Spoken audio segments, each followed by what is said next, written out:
Assalomu alaykum aziz hamyurtlar. Moskva Toshkent yo'nalishi bo'yicha bizni YouTube, Instagram tarmoqlarida kuzatayotgan obunachilarimiz, azizlarim. Mana Al-Xorazmiy avtobuslarimizni bilasizlar, metan bilan oziqlanadi avtobusimiz. Salarga emas, metan. Moskvada metandan ko'rishlar mumkin. Hech qanday o'chib yo'q.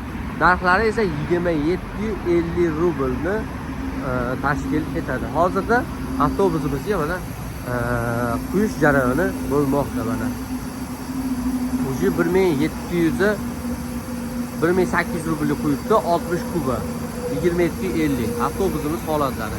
Mana benzin hozir zalariga quyilmoqda. Avtobusning holatini ko'rishlar mumkin. Avtobusimiz ideal holatda. Konditsioner, zaryadniy ustroyство hammaligi bor. Kimdaki shunday komfortabil avtobuslarga ketmoqchi bo'lsa, ishonch nomerlarimiz ekranlarda turibdi. Bemalol murojaat qilib joylarni band qilishingiz mumkin azizlar.